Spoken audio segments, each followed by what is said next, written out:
అంటే ఇప్పుడు ఒక దయాకర్ గారు, జాన్సన్ గారు, ఒక హిస్టారికల్ డే అంటే ఎప్పటి నుంచో ఎదురు చూస్తున్న మహిళా రిజర్వేషన్ బిల్లుకి సంబంధించి 2029 ఎన్నికల నుంచి అమల్లోకి రావడానికి చేస్తున్న ప్రయత్నంతో పాటుగా ఈ డీలిమిటేషన్ అంశాన్ని ముడిపెట్టడంతో ఈ చిక్కుముడి విషయంలో మేము దానికి ఒప్పుకోమని ప్రతిపక్షాలు భీష్మించి కూర్చున్నాయి.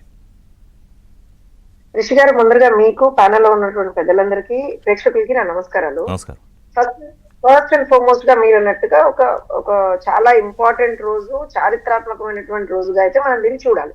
ఎందుకంటే 29లో చేస్తామా 34లో చేస్తామా అనేటువంటి విషయాన్ని పక్కన పెడితే ఒక క్షణానికి, రిషి గారు, 1996 నుంచి జరుగుతుందా లేదా ఈ యుద్ధం? అవును, 1996 నుంచి మహిళలకి ప్రాతినిధ్యం పెరగాలి. అండ్ వీఆర్ ఆల్సో, ఇంకా మేము ప్యారిటీ దిశగా కూడా వెళ్ళట్లా. నిజం మాట్లాడితే ఓన్లీ 33% రిజర్వేషన్ గురించి మాట్లాడతాను నేను. ఐ కమ్ టు డీలిమిటేషన్, నేనేం దాన్ని తీసి పక్కన పెట్టాను. I come to that. కానీ నేను ఇది ఎందుకు అంటున్నానంటే 1996 నుంచి ఇవాటి వరకు, అంటే ఇప్పుడు మనం ఎక్కడున్నామండి, 2020 30 ఏళ్ళ నుంచి ఫైట్ చేస్తూనే ఉన్నాము. ప్రతిసారి ఏదో ఒకటి ఫర్ ఎగ్జాంపుల్ 2010లో ఇది రాజ్యసభలో పాస్ అయింది కదా. అప్పుడు ఏం జరిగింది చెప్పండి? లోక్సభలో అసలు ప్రవేశపెట్టేటువంటి పరిస్థితుల్లోనే లేరు ఆ రోజున. కారణాలు ఏంటి? నేను కాంగ్రెస్ లో ఇంకొన్న, అసలు వాస్తవానికి కూడా కొంత క్రెడిట్ మన ప్రధానమంత్రి గారు చేసినటువంటి అన్ని పార్టీలకి ఇంక్లూడింగ్ కాంగ్రెస్ కూడా ఆయన ఇచ్చారు. సో రాజకీయంగా ఏదున్నా సరే at least they did an attempt on that day also. అవునా కదా? ఆ రోజున చేసినప్పుడు ఏం జరిగింది?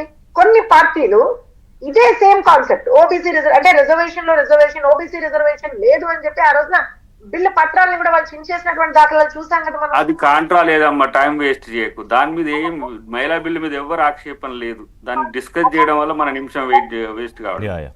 సో అదే మహిళా బిల్లుకి ఇబ్బంది లేదు జ్యోత్స్న గారు. ఇవాళ అందరూ కూడా దాన్ని ఓకే అంటున్నారు. కానీ మహిళా బిల్లు ఇప్పుడున్న 543తో మీరు పెంచుకుని తర్వాత డీలిమిటేషన్ కమిషన్ వేసి అప్పుడు పెరిగిన దాని మీద మళ్ళీ అప్పుడు రిజర్వేషన్ ఇవ్వండి ప్రో రేటా ప్రకారం, ఇది అడుగుతోంది ఇండి black.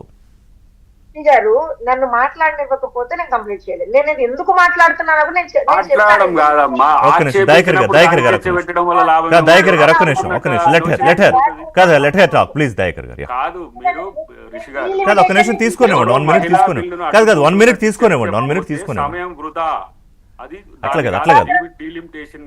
Okay, she will come to that point కదా. She said that she will come to that point. ఒక్క నిమిషం.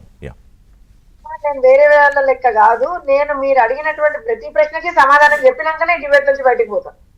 రిషి గారు కూడా ఆ సమయం నాకు ఇస్తారని చెప్పి నేను చాలా ఏమంటారు అంటే గట్టిగా భావిస్తా కూడా. అందులో ఏమి ఇది లేదు. నేను ఎందుకు చెప్తున్నానంటే, నేను నీ పార్టీనో ఇంకో పార్టీనో అంటలేను. ఇన్ జనరల్ దీని యొక్క అవసరాన్ని చెప్తున్నాను నేను. ఇవాళ దీనికి ముడి పెట్టినరా, వేరే దానికి ఆ రోజున ఒక దానికి ముడి పెట్టిందని తీసి పక్కన పెట్టింది.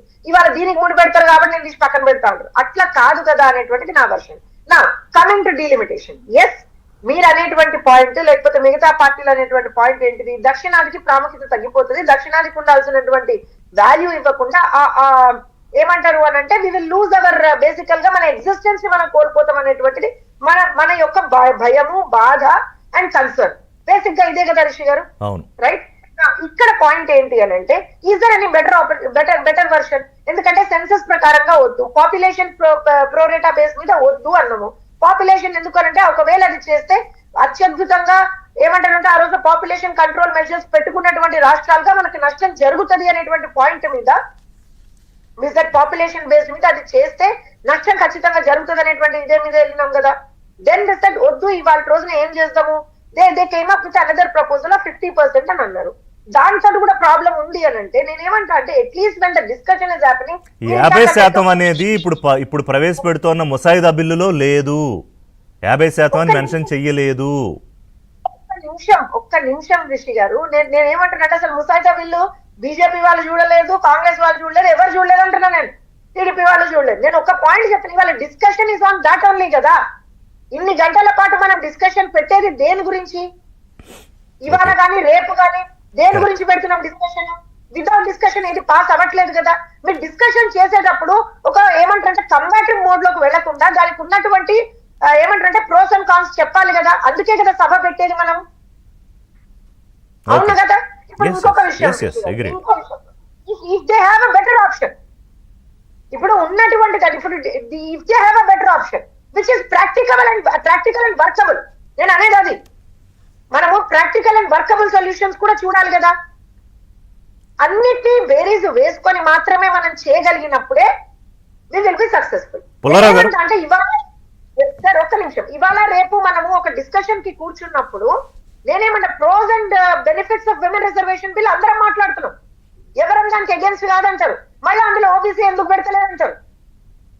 ఎవరు అగేన్స్ట్ కానప్పుడు ఫస్ట్ స్టెప్ అయితే పడనీయాలి కదా రిషి గారు. కరెక్టే, కానీ ఆ ప్రాతిపదికన మహిళా రిజర్వేషన్ బిల్లు ఇప్పుడు వ్యతిరేకించట్లేదు. రాహుల్ గాంధీ ఇచ్చిన సూచన ఏంటంటే, ఒక నిమిషం, 2026 సెన్సెస్ లెక్కల ప్రకారం తీసుకు